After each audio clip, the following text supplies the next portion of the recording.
On y est, Vladimir Petkovic dévoilera la liste des 26 Algériens qui se rendront à la Coupe du Monde 2026 aux États-Unis. On a également été mis au courant qu'un stage avec une forme de test physique sera mis en place du côté de Sidi Moussa avant que cette fameuse liste soit dévoilée. Mais avant que le sélectionneur ne dévoile sa liste, la rédaction de DZ Foot va vous proposer la sienne, et notamment deux listes, celle de Walid, rédacteur en chef adjoint de DZ Foot, et celle de Mehdi, rédacteur en chef. Deux listes qui ont été concoctées ces derniers jours avec des choix forts qui ont été réalisés et qui vont être expliqués chacun leur tour. Donc le format de la vidéo va être très simple. Par secteur, vous allez m'expliquer les 26 joueurs que vous avez sélectionnés, les choix que vous avez réalisés, pourquoi ces profils, pourquoi vous estimez que ces joueurs-là sont les joueurs les plus adaptés pour réaliser une grosse Coupe du Monde. Et à la fin, on dévoilera vos deux 11 types. Mais pour commencer, d'abord, je vais vous demander si vous allez bien et surtout, comment vous êtes organisé pour réaliser cette liste, Walid. Parce que j'imagine que tu n'as pas entraîné beaucoup d'équipes de foot dans ta vie et que tu as été encore moins sélectionneur. J'ai pas été sélectionneur, je n'ai pas été entraîneur, j'ai été joueur. Et ça a été un petit peu difficile pour concevoir cette liste parce qu'il y a deux réalités qui prenaient le pas. La première, c'est celle de mes désirs à moi, les joueurs que j'aimerais voir le plus et ceux que j'estime être en capacité de représenter l'équipe nationale. Et en même temps, je ne pouvais pas non plus partir sur une liste complètement fantaisiste avec des éléments qui sont très loin de l'équipe nationale, mais que moi j'apprécie. Et donc, je me suis aussi fondé sur les dernières listes de Petkovic et sur ce que semblaient être ses décisions et ses orientations.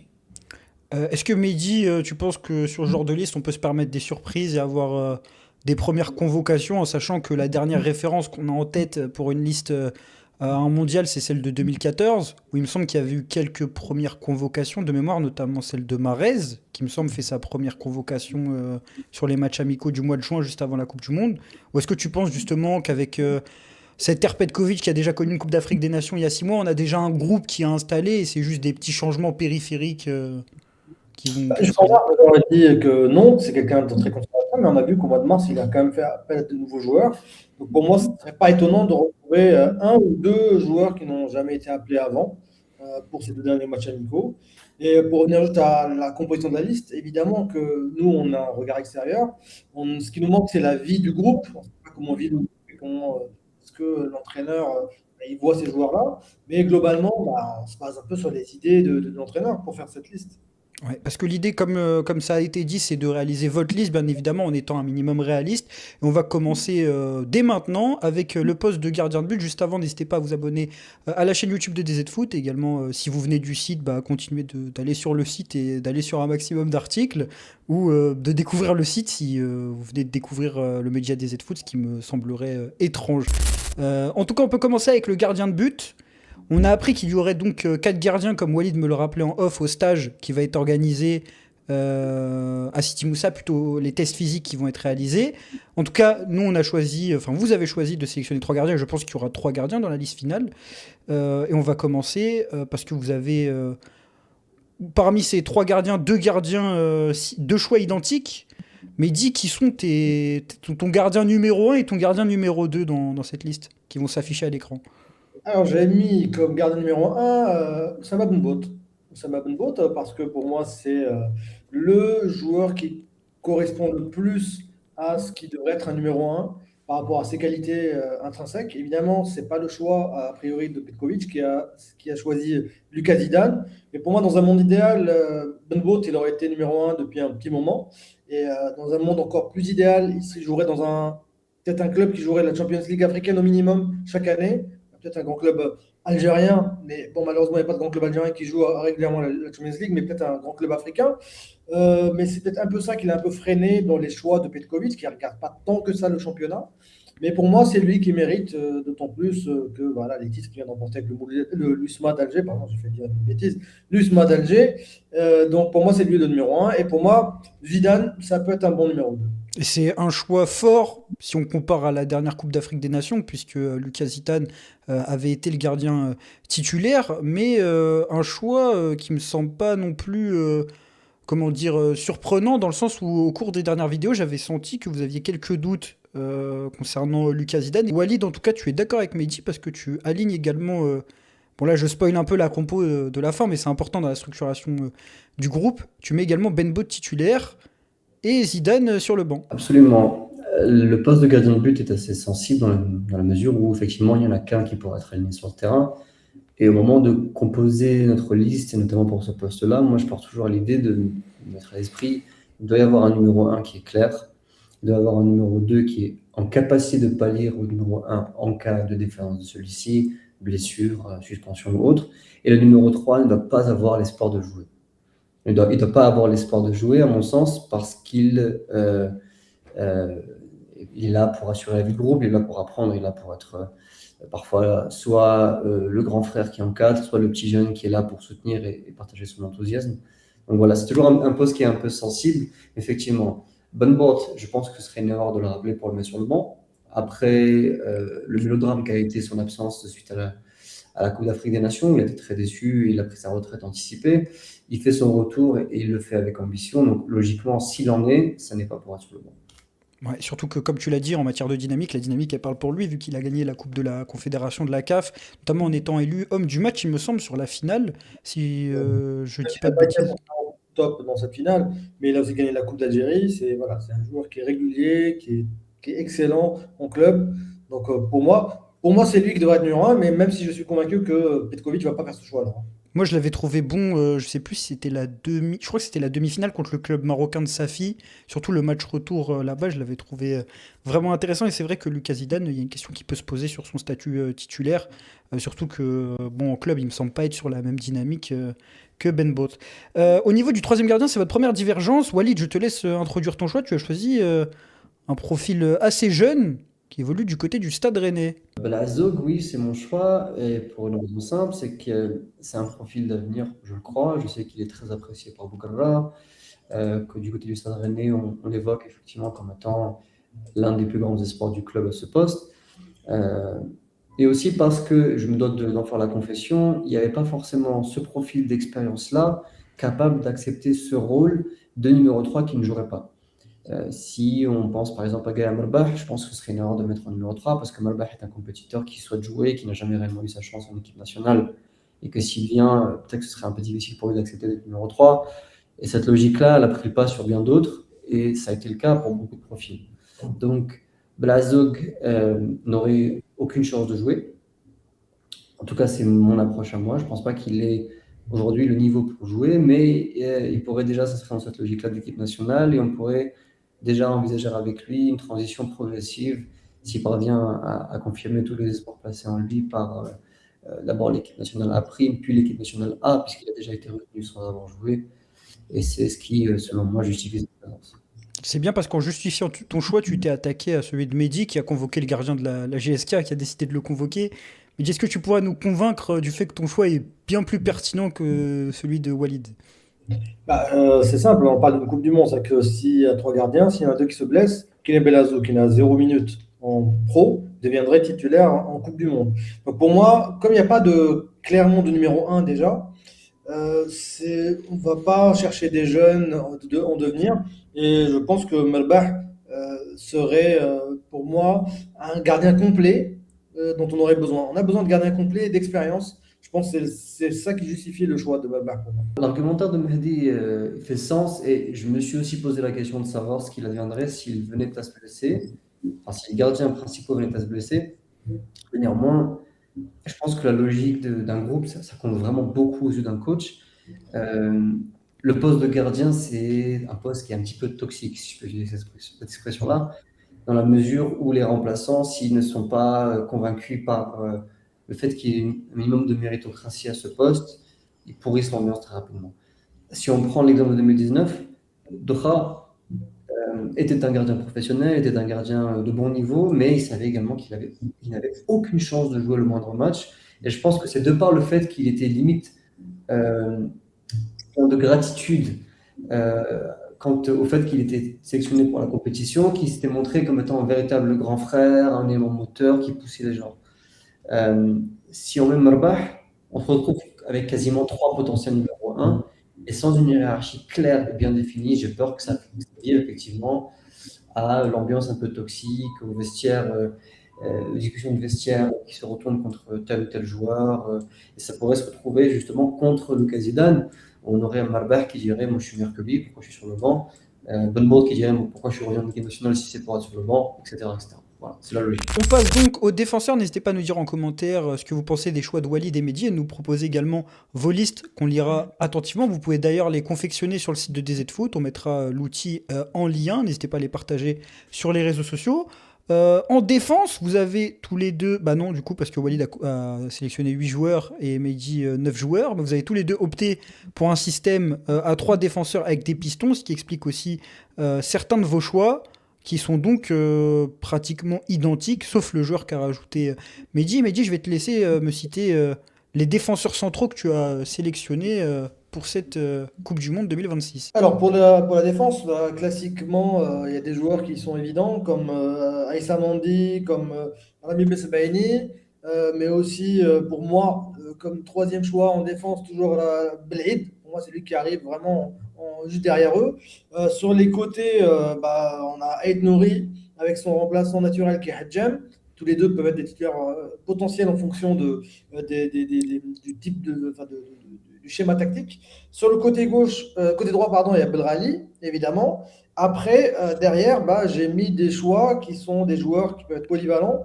Alors, ça peut être Dorval qui peut être latéral droit comme peut être latéral gauche, mais aussi Chergui et Abada qui peut aussi jouer dans l'axe. Donc voilà, c'est pour moi, c'est ça qui fait que j'ai choisi cette composition. Alors pour ma part, Mehdi Dorval est présent, mais en tant que réserviste. Non pas que je ne sois pas convaincu par son profil, mais davantage par le fait que j'ai essayé de balancer quelque peu la liste en rajoutant d'autres éléments à d'autres postes où j'estimais que les besoins étaient peut-être un peu plus importants. En matière de profondeur de banc la partie défensive de l'équipe, j'estime qu'on a pas mal de profils vraiment polyvalents. Hadjam peut couvrir techniquement 3 postes, voire 4. Il en va de même pour un Belrali, il en va de même pour un Chergi, il en va de même pour un Abada, il en va de même pour un Mendy. Mendy que nous observons et que nous souhaitons voir défenseur central, mais il peut même jouer piston justement, et c'est surprenant à 34 ans qu'il en a encore la capacité. Donc voilà, j'ai fait le choix de mettre Dorval en réserve. À nouveau, non pas parce que je ne suis pas convaincu par le joueur, je trouve qu'il est très utile et peut jouer à droite et à gauche, mais davantage par le fait que j'ai voulu rajouter du monde à d'autres postes. Moi, je suis globalement d'accord avec la liste que vous avez réalisée en défense dans son ensemble. Je pense que tout le monde réalisera à peu près la même liste, et même de ce que j'ai vu sur les réseaux sociaux, des gens qui ont fait leur liste sur des Z-Foot.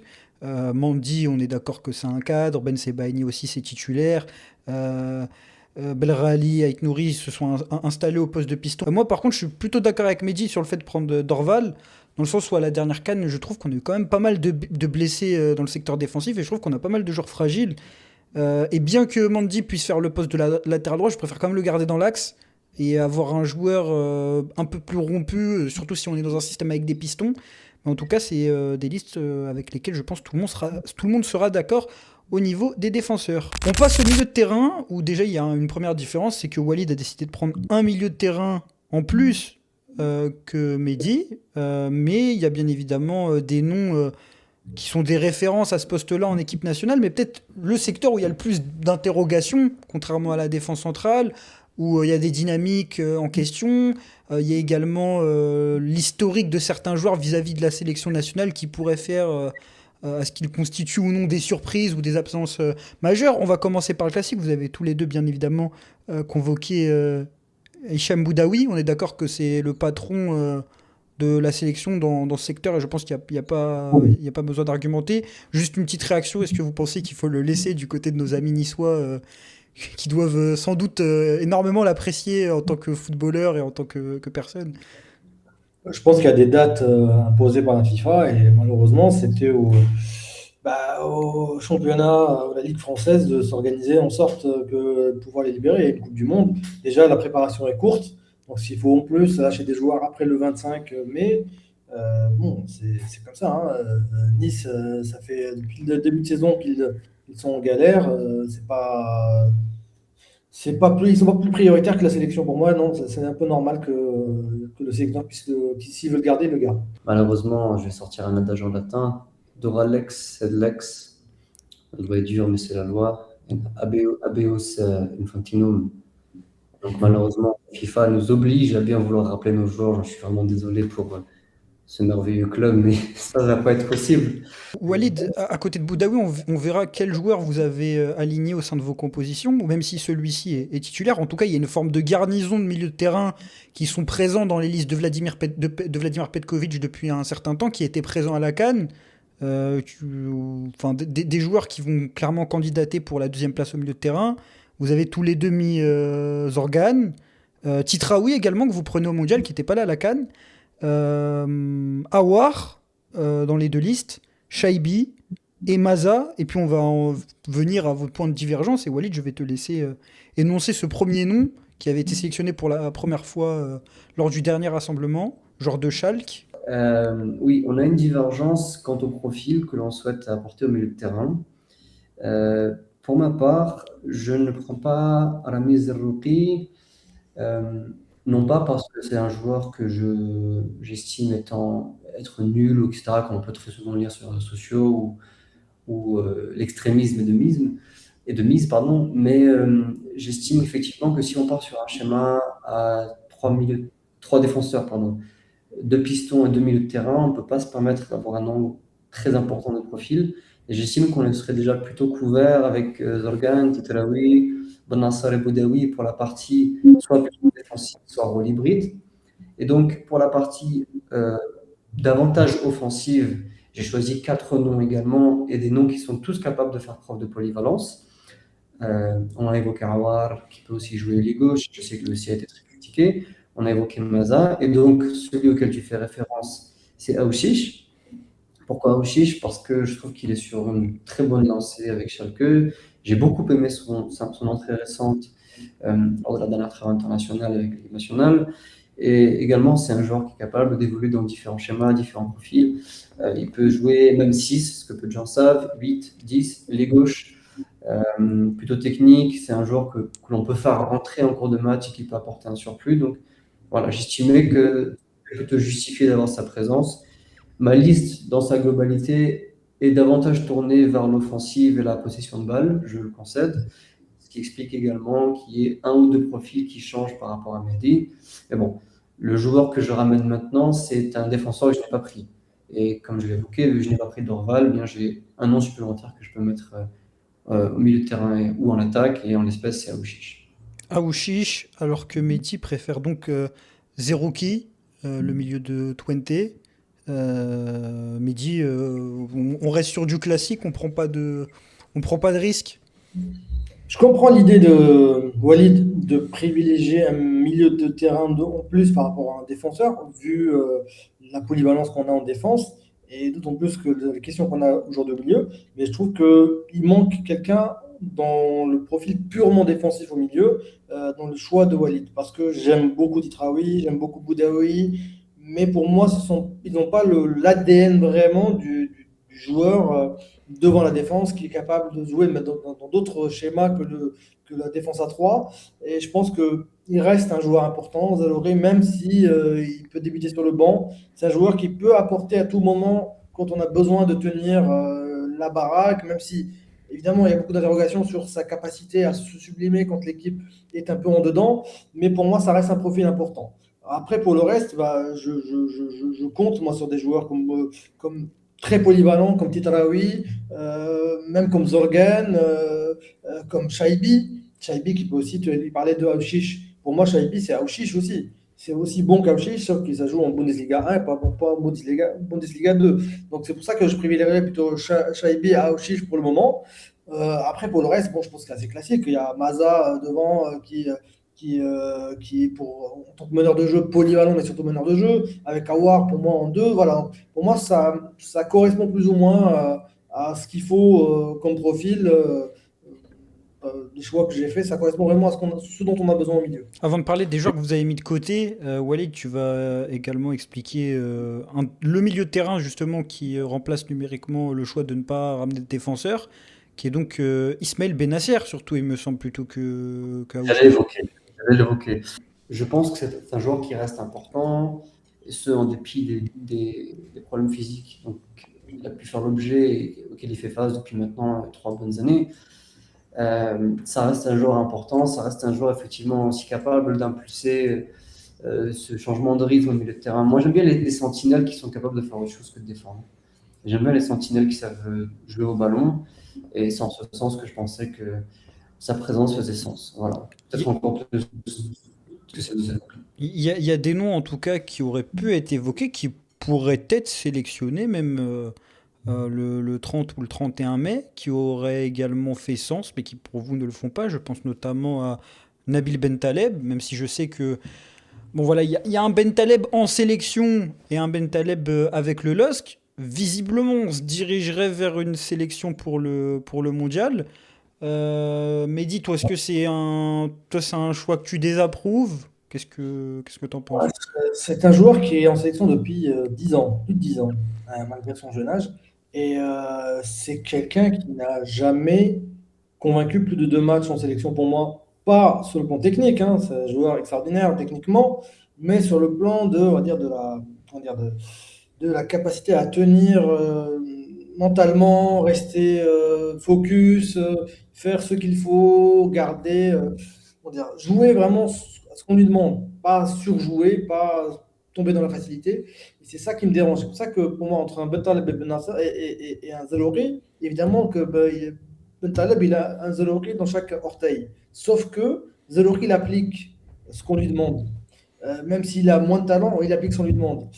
Bentaleb, le problème, c'est qu'en sélection, souvent, on voit que ça switch au bout d'un moment. Voilà, il a envie de faire des transversales, il a envie de dribbler, il fait des gestes de trop.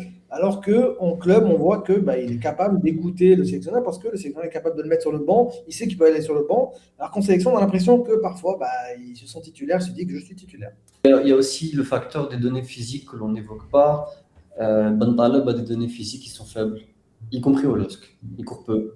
Il fait avant tout la différence par sa qualité technique que vient d'évoquer Mahdi. Donc, on peut se poser la question. Benassar, s'il est en mesure d'avoir ses deux jambes, il court. Il court pas mal, il fait les efforts, il compense. Bon, on peut en débattre. À nouveau, je regrette qu'il n'y ait pas de numéro 6 de classe mondiale dans cette équipe nationale depuis un bon moment maintenant. Et je me souviens qu'avant 2019, on avait déjà ce débat-là. Quand on voulait ramener Guedioura, c'était parce qu'il n'y avait justement pas de sentinelle de qualité.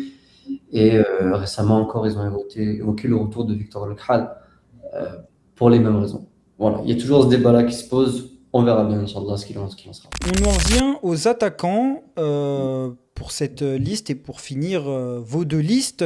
Vous avez eu également à faire des choix forts parce qu'il y a pas mal de noms qui circulent, des joueurs qui ont une dynamique récente intéressante. Et vous avez tous les deux fait un choix fort, une première convocation en équipe nationale A, il me semble. Peut-être que je dis des bêtises, mais du joueur de Hull City, Belloumi. Est-ce que vous pouvez me justifier ce premier choix fort? Parce que c'est le premier choix, c'est le choix fort que je vois moi dans vos deux listes. Mehdi. Écoute, pour moi, c'est un joueur qui aurait pu être en sélection déjà depuis à peu près un an, mais malheureusement, les blessures. Déjà, avant les blessures, bon, il y a eu. On ne sait pas trop pourquoi est-ce qu'il n'a pas pris l'an dernier, il aurait pu le prendre. Ensuite, il y a eu les blessures, mais on voit qu'à chaque fois qu'il y a une blessure, il fait la différence. C'est vraiment un joueur techniquement qui est pétri de qualité. Et voilà, on voit son choix de carrière déjà est superbe. Il donne, tu vois que c'est un joueur qui a envie d'aller progresser, qu'il est plutôt bien conseillé. Et voilà, c'est un joueur qui fait la différence, c'est un joueur d'avenir. Et pour moi, il rentre parfaitement dans, euh, dans la dynamique de pas post-Coupe du Monde, contrairement à ce que un joueur comme Red Smith, qu'on a vu avant, le joueur qui joue à Frosinone. Mais c'est un joueur qui rentre vraiment dans actuel. Il a 23 ans, bientôt 24. C'est un joueur qui est vraiment très très bon. Et pour moi, c'est totalement mérité sa sélection. Il aurait dû être là déjà avant. Et pour moi, ce ne serait pas une surprise de le voir maintenant en sélection. Pour le reste, vous êtes également d'accord au niveau des ailiers. Walid, vous sélectionnez bien logiquement Riyad Mahrez pour ce qui sera certainement ses dernières capes avec la sélection. On discutera plus tard de son rôle ou non de titulaire au cours de cette aventure américaine. Hadj Moussa également, pas de surprise. Je pense qu'il n'y a pas besoin de commenter ce choix. Peut-être un peu parler des absences au niveau des ailiers. Vous prenez également Boulbina. On peut parler de l'absence d'un certain Ilan Kebal qui devrait se confirmer d'ailleurs. Walid, pourquoi ne pas avoir sélectionné le joueur du PFC qui est d'ailleurs l'Algérien le plus décisif dans les 5 grands championnats européens? Parce qu'il est simplement moins bon, je crois, que l'ensemble de ses concurrents. Je pense que c'est le meilleur argument que l'on puisse donner. Est-il en capacité de sauter Riyad Mahrez? À l'heure actuelle, évidemment, non. Mais est-il en capacité de sauter son remplaçant, Hadj Moussa? Non plus. Le facteur Beloumi étant un joueur, comme l'a évoqué Mahdi, très talentueux, et sauf erreur de ma part, je crois qu'il avait été convoqué une fois, mais qu'il s'était blessé et qu'il avait dû renoncer à se rendre à Sidi Moussa, sauf erreur de ma part. Donc, c'est un cas un peu spécial. Beloumi, je crois, est globalement plus talentueux et plus fort. Donc ça, c'est pour le côté ailier droit. Et pour le poste de numéro 10, je ne vois pas en quoi il serait meilleur que Mazar. Et je sais que le sélectionneur préfère des profils comme Awar ou Aouchi, voire même Shaibi, qui sont en capacité de déborder sur le côté gauche notamment. Est-ce que Mehdi, il n'y a pas aussi une question de profil, dans le sens où bah, les autres joueurs que vous avez mis sur le plan offensif, alors c'est pas exactement le même poste parce que c'est des joueurs de couloir, mais si on imagine que c'est un système à 3 derrière, on peut bien imaginer que les joueurs vont quand même avoir des positions un peu plus axiales que des ailiers traditionnels, surtout qu'il y aurait des pistons. Est-ce que tout simplement un profil comme Belloumi ou Boulbina, c'est pas des profils plus intéressants en sortie de banc qu'un Kebal ou bah, on est plus sur un joueur qui a besoin d'être le leader technique d'une équipe, bah, comme il l'est par exemple avec le Paris FC. Bah, c'est un peu la limite des statistiques, celle que tu as évoquées, le joueur algérien le plus dangereux, c'est ça? Décisif des 5 grands championnats. Bon, après, niveau secteur offensif, il n'y a pas beaucoup de joueurs algériens qui jouent dans les 5 grands championnats. Et bah, si, on peut citer les autres. C'est vrai que Bloomé, c'est plutôt la deuxième Oui, division. voilà, c'est ça. Oblina, c'est pas en Europe. Hadj Moussa, il est pas comptabilisé, par exemple. Mais en fait, je pense que la statistique dont tu parles, c'est en nombre de minutes. Et comme Kebal n'a pas toujours été titulaire, ça fait que ça donne plus, il est plus décisif en fonction du nombre de minutes qu'il joue. Mais en fait, le problème, comme tu l'as évoqué, il y a le côté un peu physique, il est un peu frêle, il n'est pas vraiment ailier, il n'est pas vraiment meneur de jeu. Donc, c'est un joueur, c'est un profil un peu hybride. Et donc, je pense que ça déjoue en sa faveur. D'ailleurs, c'est peut-être pour ça qu'il n'a pas vraiment eu sa chance avec, non plus, avec le sélectionneur, malgré ses qualités. Et voilà, on fait toujours pas toujours très confiance à des joueurs, on va dire, assez frêles. Contrairement à Moura qui a pour lui la rapidité, voilà, il compense ce côté un peu petit de taille par sa rapidité, il saute très haut. Kebal, bah, c'est pas ça, c'est un joueur qui joue au pied. Et bah, il y a d'autres profils, bah, comme Belloumi, comme Boulbina, qui paraissent plus tranchants que lui. Est-ce que Walid, au niveau des ailiers, il y a un autre nom sur lequel tu as pu hésiter et que tu n'as finalement pas mis dans cette liste, ou tu penses que c'est, qu'hormis la question Kebal, tout était plus ou moins réglé au niveau des choix et que Petkovic aussi va pas trop se casser la tête avec d'autres noms? Il n'y a pas une énorme concurrence, par exemple, à gauche. Belaïli n'est pas sélectionnable. De par le fait qu'il soit blessé, de par le fait qu'il fasse face à une suspension. C'est plutôt sur la question de Belomi, faut-il le prendre maintenant, faut-il le prendre plus tard? Mais moi, j'estimais qu'il avait le droit et qu'il avait mérité de disputer une Coupe du Monde. Donc, non. En dehors de ces noms-là, je vois pas d'hésitation. Mais il y a quand même un nom qui est évoqué. Et pour moi, c'est Yassine Brahimi, 35 ans. Encore une saison complète avec son club au Qatar. Mais pour moi, je sais pas. Bon, moi, je le vois Oui, pas. c'est un peu du romantisme, quoi, de Non, sélection. enfin, voilà, il n'a pas été extraordinaire non plus à la Hmm. Coupe arabe Hmm. dernièrement. Mais voilà, pour moi, à 35 ans, même s'il est, moi je le vois, hein, au Qatar, il est capable de faire des différences. Je suis pas sûr qu'au niveau mondial, c'est la même chose. Brahimi, c'est le Bentaleb de l'attaque. Voilà. C'est le joueur qui a toujours fait très bon club, qu'on a toujours estimé étant potentiellement un très grand joueur. À Porto, pendant 2 ou 3 ans, 2 ou 3 saisons, pardon, c'était un vrai très bon joueur de- d'un grand championnat européen. En sélection, les gens l'appelaient le rond-point. Il avait la tendance à tourner autour de lui-même et revenir en arrière. Il n'a jamais vraiment réussi à montrer qu'il avait les qualités d'un titulaire en équipe Dans la Coupe nationale. du Monde 2014 quand même. C'est vrai, la Coupe du Monde 2014 a été un petit peu une exception pour lui, mais en dehors de cette phase dorée-là, malheureusement, il n'a jamais vraiment réussi On se à rappelle qu'il était s'imposer. notamment remplaçant pendant la CAN 2019 au profit de Youssef Belaïli. Et ce qu'on n'évoque pas, c'est qu'il a été récemment rappelé par Petkovic. Au début de l'ère Petkovic, que le coach lui a donné sa chance, qu'il a même mis capitaine, et sauf erreur de ma part, il l'a plus ou moins jugé responsable de la défaite face à la Guinée et qu'il n'a plus rappelé ensuite. Donc, je sais pas, ce genre de profil comme Bentaleb, comme d'autres, j'ai l'impression que c'est soit ils viennent pour être plus ou moins titulaires, soit ils viennent Hmm. pas du tout, parce qu'ils ne sont pas appelés à venir. Même si Brahimi, j'imagine, ne ferait pas beaucoup de vagues s'il venait sur le banc.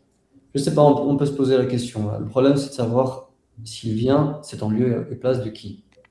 Et là, c'est une autre histoire. En tout cas, pour le poste d'attaquant, vous êtes également d'accord sur le fait d'appeler Amoura. On avait parlé de lui dans la dernière vidéo en disant justement que c'était compliqué cette saison-là, mais ça reste quand même un des éléments forts de l'ère Vladimir Petkovic. Et puis un joueur qui devrait donc connaître, qui va être sélectionné, on l'imagine également par Vladimir Petkovic, que vous convoquez tous les deux, et qui devrait connaître enfin sa première compétition internationale avec la sélection algérienne, Amine Gouiri. Et là, vous avez une divergence, c'est sur le troisième ou deuxième neuf, ça dépend comment vous concevez Amoura, puisque notre ami Walid fait le choix de conserver Bounjah. Walid, on sait qu'il y a beaucoup de gens qui lui ont tapé dessus pour sa canne, je comprends pas beaucoup d'ailleurs, qui ne veut, dès qu'il est évoqué, j'ai également vu sur Twitter, pour être dans le groupe, bon, on voit tout de suite les commentaires pour dire que bah, il est fini. Est-ce que tu peux nous convaincre du fait que notre ami Bounedjah est fait pour cette Coupe du Monde, pour disputer sa première Coupe du Monde? C'est un vrai débat. Je tiens d'avance et d'emblée à expliquer que c'est un vrai débat et que je suis vraiment ouvert à la question. Pourquoi Bounjah? Pour la complémentarité de son profil avec celui des autres attaquants. Donc, tu as évoqué Amora comme étant en avant-centre. Dans mon esprit, c'est un ailier gauche, en tout cas pour cette compétition. De par le fait qu'on va jouer dans ce schéma que l'on a évoqué avec Mehdi de 3-4-2-1 ou quelque chose d'un peu similaire, et que j'estime que du coup il faudra avoir un vrai avant-centre de fixation qui pourrait être Bounjah.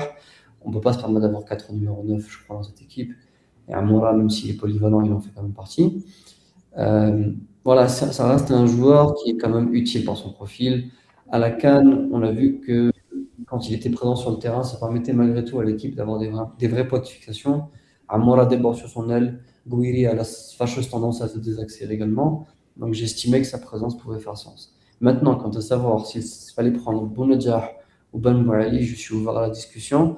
J'estimais juste que Bounedjah avait cette expérience internationale-là, qu'il avait l'état d'esprit, que c'était un vrai leader quand même dans le caractère, même si cela ne va pas sans son lot de reproches que les supporters lui adressent régulièrement parce que c'est un boudeur, parce qu'il s'en prend à l'arbitre, etc. S'il arrive à se canaliser, s'il arrive à comprendre que cette fois-ci on attend de lui qu'il n'apporte un peu que du positif, je pense que ça peut être un vrai leader d'équipe, ce dont je ne suis pas tout à fait convaincu, du moins pour l'heure, pour Ben Bradley. Mehdi, toi tu as fait le choix inverse de ne pas sélectionner Bounjah, mais de plutôt sélectionner le récent champion de Hongrie. Tout à fait. Bah, il y a encore peut-être un mois ou deux, j'aurais fait encore le choix de Bounjah, qui a toutes les qualités qu'a évoqué Walid. Il s'est généreux sur le terrain, il sait jouer de haut but, il se donne pour ses coéquipiers, mais à côté râleur, le côté bah, quand il ne marque pas, bah, ça trotte. Mais quand j'ai vu Ben Boali dans de la dernier stage de la sélection, j'ai été convaincu des qualités de Ben Boali, qui a les qualités de Bounjah, et il en a d'autres aussi. C'est un joueur qui a peut-être un peu plus de qualité que Bounjah. Évidemment, il n'a pas l'expérience de Bounjah, évidemment, il n'a pas le côté leader, il n'a pas cette expérience-là. Mais pour moi, c'est un profil qui est plus intéressant. Ensuite, il faut évoquer, il y avait aussi un autre choix dont on a parlé, c'est Chiaha, encore un jeune joueur qui joue avant-centre, là, qui est en Norvège, qui se cherche un peu. Mais pour moi, Ben Boali, c'est qu'un joueur qui a quand même 27 ans. Certes, il n'a pas autant d'expérience que Bounjah, mais vu la saison qu'il a faite, pour moi, c'est un joueur qui mérite et je pense qu'il peut apporter ce plus. Évidemment, ça reste une question, ça reste une interrogation, on ne l'a pas vu dans une grande compétition, mais parfois, il faut faire des choix audacieux et pour moi, je pense que Ben Boali, ça peut être plus intéressant que Bounjah. Les listes de Walid et Mehdi s'affichent à l'écran. On a donc la liste de Walid pour la Coupe du Monde avec les choix qu'il a pu réaliser. N'hésitez pas à nous dire en commentaire ce que vous en pensez, à encore une fois nous donner votre liste idéale. Et puis la liste de Mehdi qui s'affiche également. On peut désormais passer à vos 11 de départ pour commencer la compétition, c'est-à-dire dans l'idée sans prendre en compte les matchs amicaux qui vont se dérouler dans quelques jours. On sait notamment qu'il y aura une opposition face aux Pays-Bas. Vous avez tous les deux choisi le même schéma, un 3-4-3, convaincu par le match contre l'Uruguay, c'est ça Walid? Pas particulièrement, mais convaincu par le fait que ce soit un schéma d'avenir.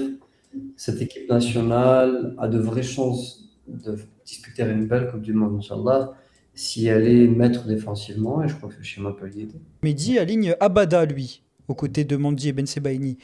Mehdi, pourquoi ce choix alors qu'on avait justement vu la défense Ben Sebaini, Belaïd et Mandi face à l'Uruguay?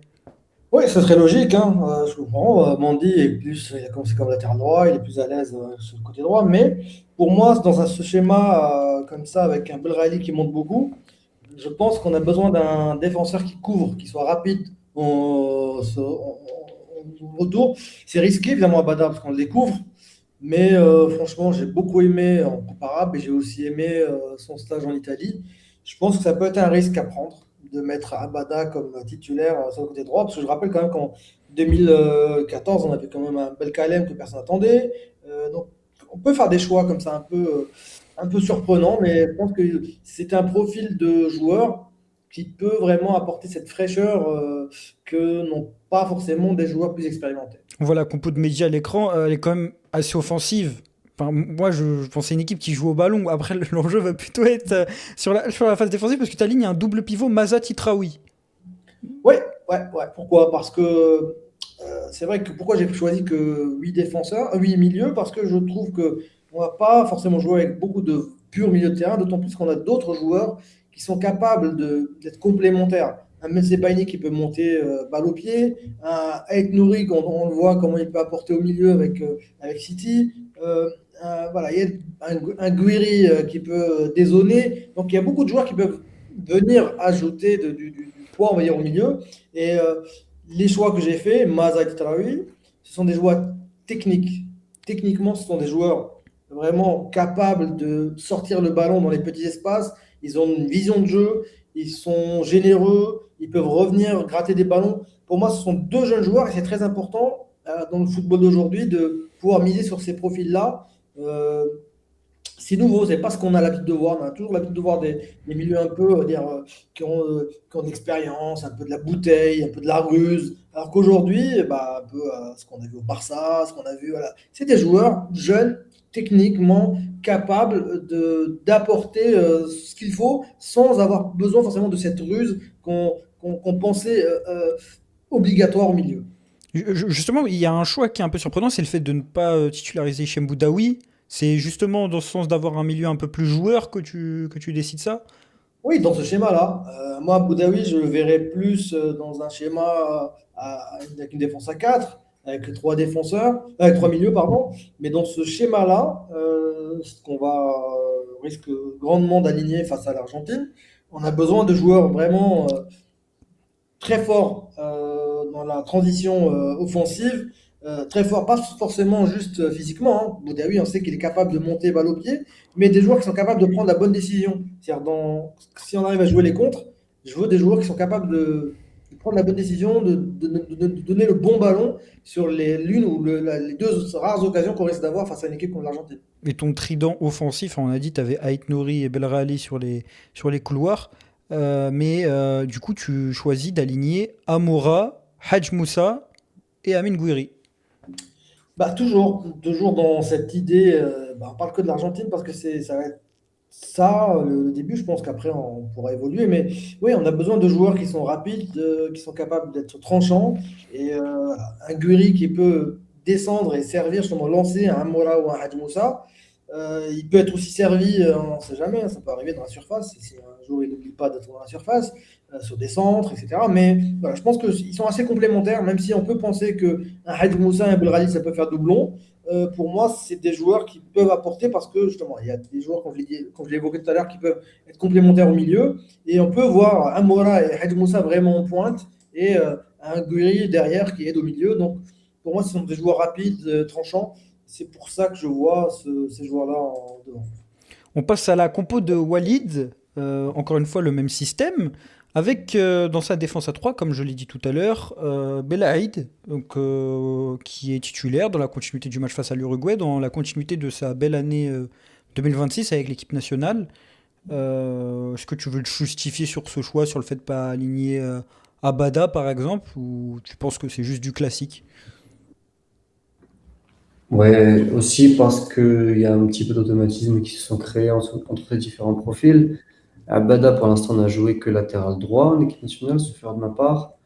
Euh, je pense que ce serait plus intéressant d'avoir ce schéma-là qui est plutôt complémentaire. Et pour répondre à l'argument de Mendy qui fait sens à nouveau quant à la question de la profondeur, je pense que Mendy a prouvé cette année qu'il était en capacité de le faire, qu'il avait retrouvé une certaine forme de confiance et j'estime également qu'il saura coulisser intelligemment avec un Bellerin qui connaît davantage qu'un Abada.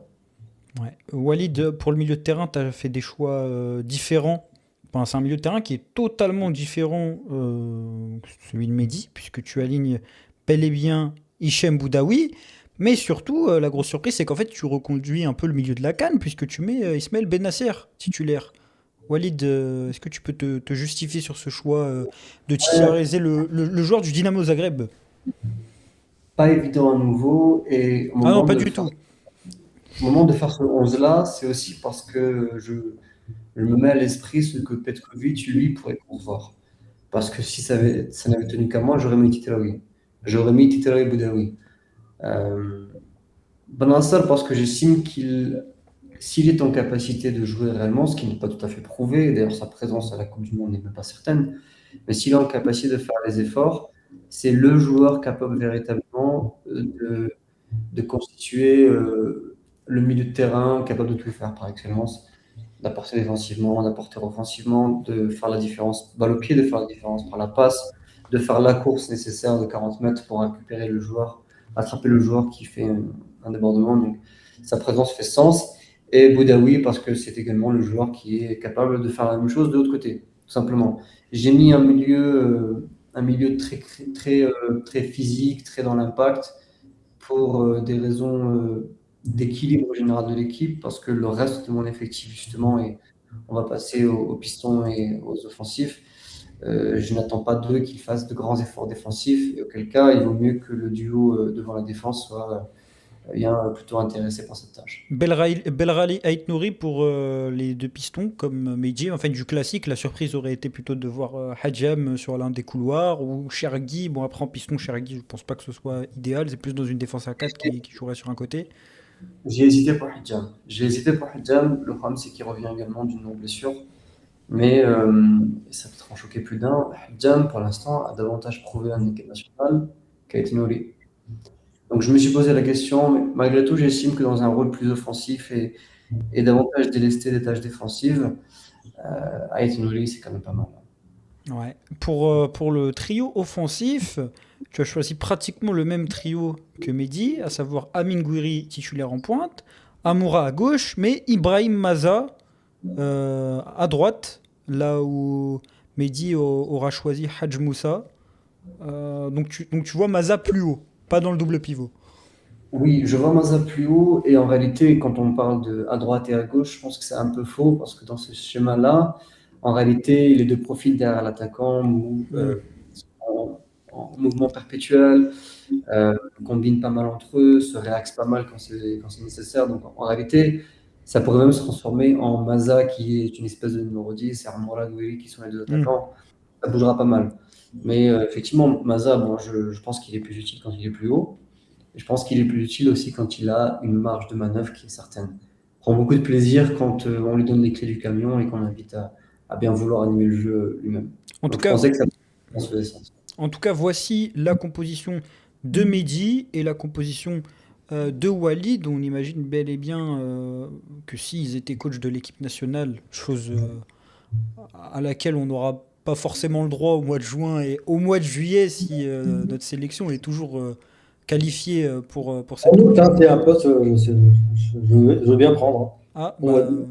je- on verra si Vladimir Petkovic te lègue son poste. En tout cas, je vous remercie énormément, Walid et Mehdi, pour vos deux listes, pour vos deux compositions idéales pour le mondial. On vous laisse en commentaire nous donner votre avis sur ces deux compositions. Encore une fois, n'hésitez pas à aller faire votre liste sur le site de DZ Foot. Le lien sera disponible en commentaire et également dans la description. N'hésitez pas à les partager sur les réseaux sociaux. Et puis, je sais pas si vous avez un mot à ajouter, Walid et Mehdi.